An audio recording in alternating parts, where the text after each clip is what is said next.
Olá a todos, eu me chamo Renan Vasconcelos e essa é a segunda parte da aula de enquadramento de corpos hídricos. Nessa segunda parte a gente vai aprender quais são os principais usos de água de uma bacia hidrográfica. E não só de uma bacia hidrográfica em si, mas também de qualquer corpo d'água. Então, o primeiro dos usos é a própria preservação dos ambientes aquáticos. Quando a gente decide manter uma determinada área e os seus corpos hídricos inclusos no atual estado de conservação, ou no melhor estado de conservação. E esse é o uso mais restrito que a gente tem dos que eu vou apresentar agora.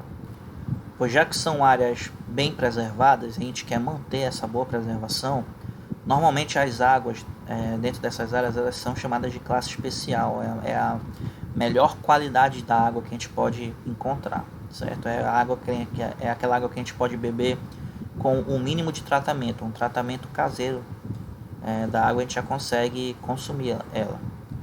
Então, com isso, são áreas em que a gente não permite o lançamento de efluentes, tanto doméstico como industrial ou do setor agropecuário. E normalmente essas áreas elas estão dentro de unidades de conservação, e não só de qualquer unidade de conservação, mas também de proteção integral, que é um dos tipos mais restritos. O segundo uso é o da proteção da vida que existe naquele corpo hídrico. Então, no ambiente aquático ideal, ou próximo do ideal, é que a gente tenha vida dentro desse corpo hídrico, para que ele seja considerado saudável.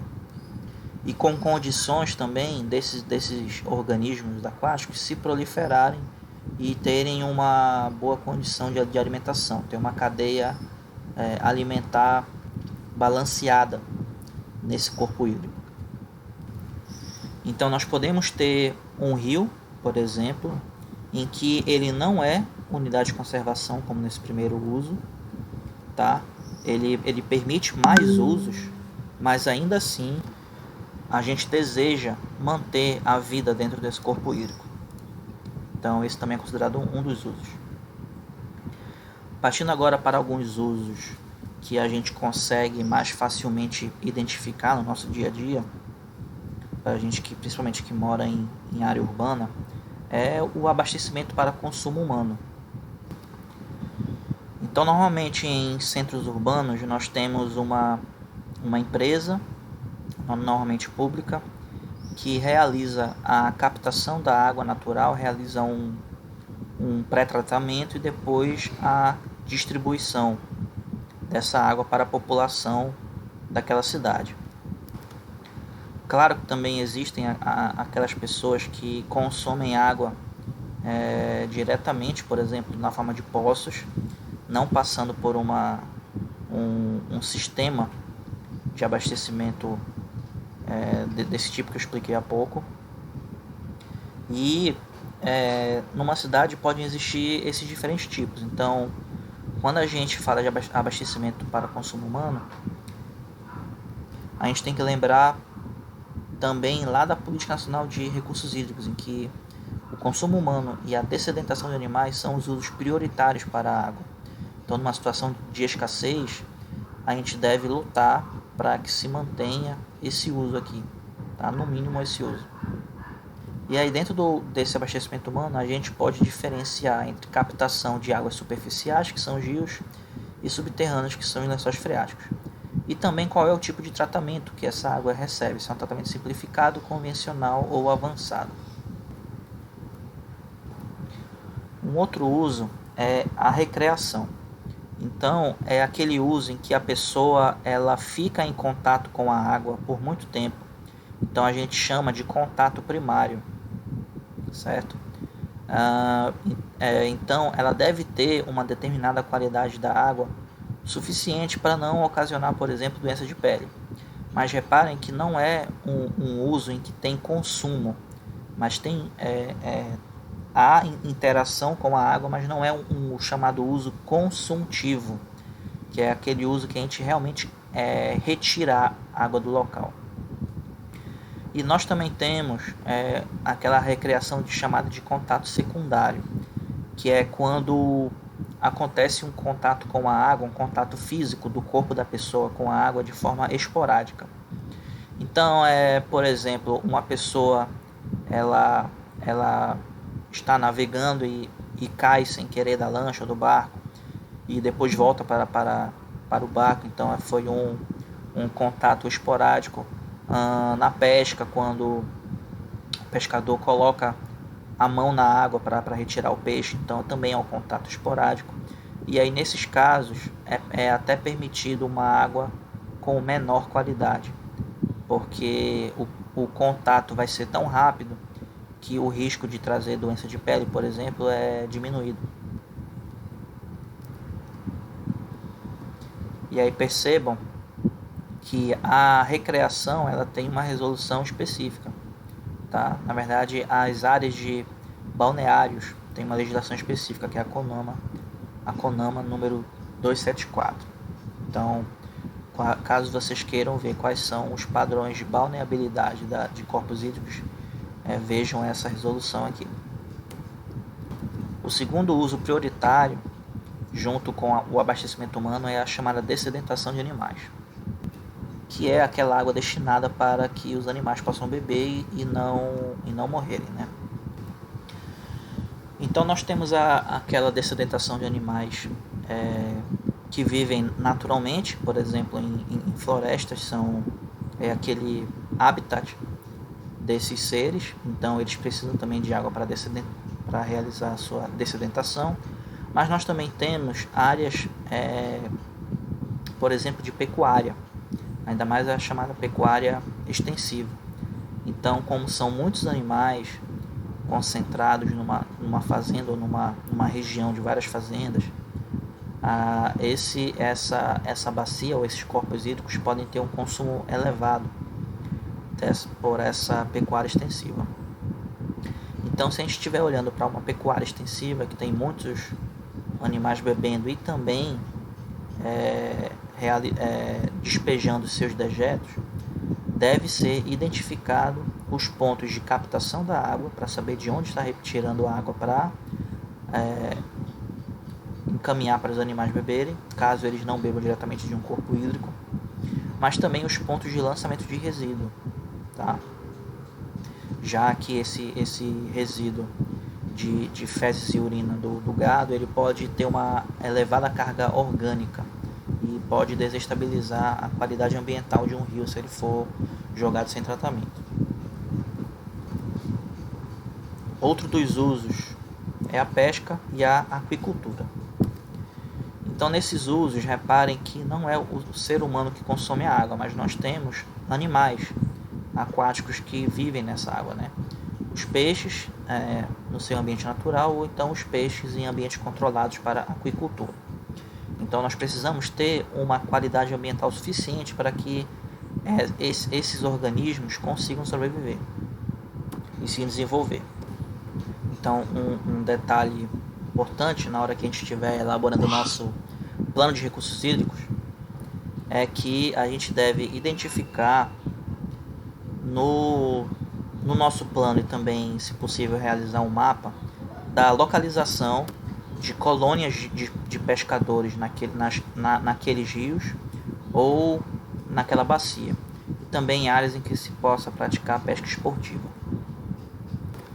Outro uso, e esse é o uso que estudos científicos apontam como sendo o principal uso da água no mundo, é a irrigação. Então, por ser um uso que capta elevadas quantidades de água dos corpos hídricos, com certeza é um uso que precisa de outorga, tá? Nós, usuários residenciais, a gente capta água, entre aspas, né? Não é a gente que capta, mas chega água na nossa casa para a gente beber, por exemplo. Então, a população que capta água de poços, nesses dois casos a quantidade ela não é significativa, então a gente não precisa realizar todo o processo de outorga, mas isso eu vou explicar numa outra aula. Já usos como a irrigação ou até mesmo a dessedentação de animais em áreas de pecuária extensiva já precisa de outorga. Então o primeiro ponto é esse. O segundo é que a gente tem que identificar qual é o tipo de cultura que é irrigada. Dependendo desse tipo de cultura, a qualidade da água necessária para irrigar essas áreas pode ser diferente, porque depende, por exemplo, se as hortaliças vão ser consumidas cruas. Se forem consumidas cruas, então, como não vai haver nenhum tratamento depois, tratamento antes do consumo, então nós precisamos de uma água de boa qualidade. Se não forem consumidas cruas, então a gente já pode permitir uma água de menor qualidade. Se vão ser frutíferas, se são irrigação de parques, por exemplo, parques para áreas de lazer. Então, como a gente não vai consumir nada desse parque, vai ser só uma área de recreação que está sendo irrigada, então a gente permite uma água de menor qualidade. Culturas arbóreas também permitem uma água já de menor qualidade. Só abrindo uma observação, quando eu falo menor qualidade, não é que é uma água totalmente poluída, certo? É só uma água que não é tão boa como a especial, tá? E a gente vai ver depois, na terceira parte dessa aula, onde que cada tipo de cultura dessa irrigada ou uso, como cereais, espécies forrageiras, elas se enquadram nas características, nos parâmetros e padrões ambientais que a gente vai ver. Tá? Então a gente vai realmente conseguir associar as águas de boa qualidade e quais desses usos que eu estou mostrando podem consumir, e as águas de menor qualidade, quais desses outros usos a gente também pode consumir ou não. Tá? Então na próxima parte a gente vai ver isso daí. Mas retornando e passando agora para um outro uso, é a navegação. Então, como não tem consumo dessas águas, e também essas águas não vão ser utilizadas para, por exemplo, irrigar algo que a gente vai consumir depois, uma fruta, uma oleaginosa, etc, etc. Então é um dos usos que requer o mínimo de qualidade, tá? Vocês vão ver na terceira parte. A navegação necessita mais de quantidade do que de qualidade, tá? Até porque ela mesma pode ser uma das fontes de poluição desses rios. Então, vazamento de óleo, a água de lastro também é uma fonte de poluição e de vinda de espécies exóticas para aquele ambiente. E o que se identifica como qualidade mínima é que essa água não tenha odor, ou seja, cheiro ruim. Então, até abro uma observação aqui para mau odor é um pleonasmo, tá? Porque todo odor já é um cheiro ruim. Um cheiro bom é olor com L, certo? Então odor já é cheiro ruim. Então essa água não pode ter odor e nem algum aspecto que seja visualmente desconfortável, como por exemplo objetos flutuando. Então, se nós tivermos uma água de má qualidade, mas que não tenha cheiro e também nada flutuando nessa água, então ela já é passível para navegação, tá? O odor ele é mais para não incomodar os passageiros, e os objetos flutuantes eles podem trazer um risco para a parte mecânica dessa navegação, então por isso que também não é bom.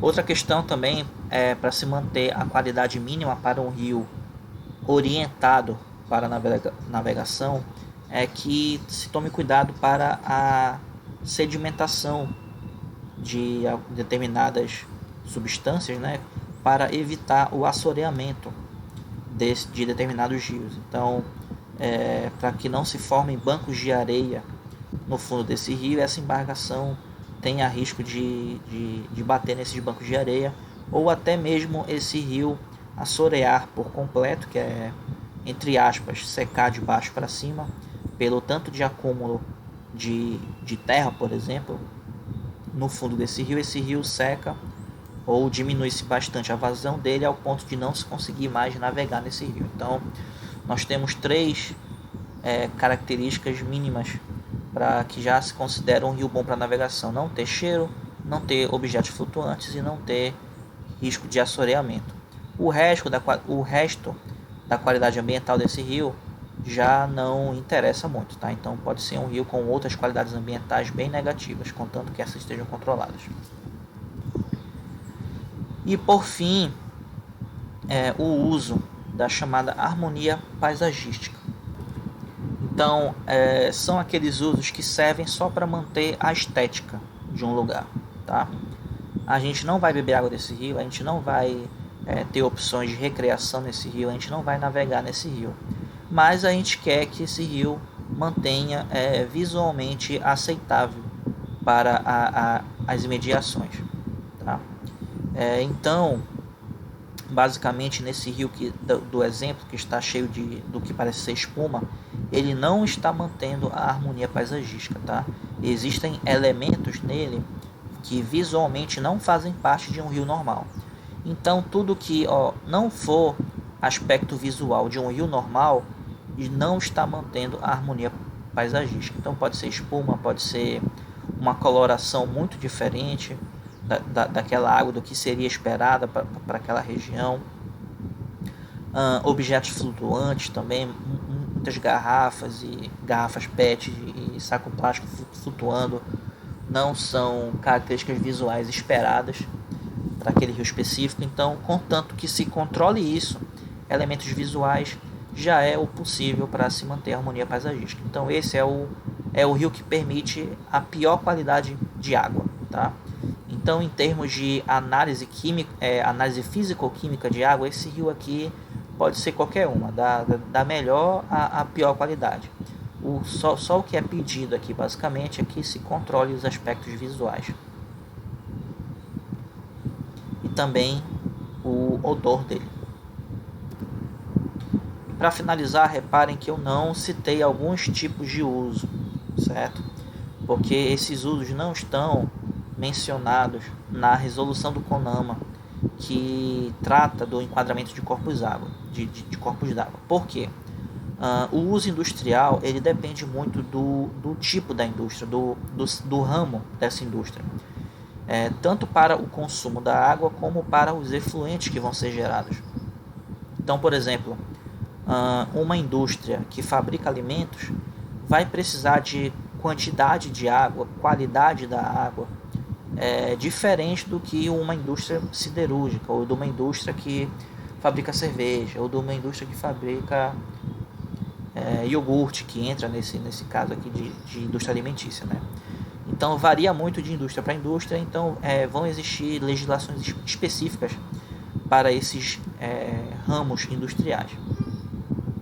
Um outro tipo de uso que não está elencado é o uso para geração de energia por hidrelétricas, porque essa geração de usina hidrelétrica ela precisa mais da quantidade da água, de uma vazão grande de água.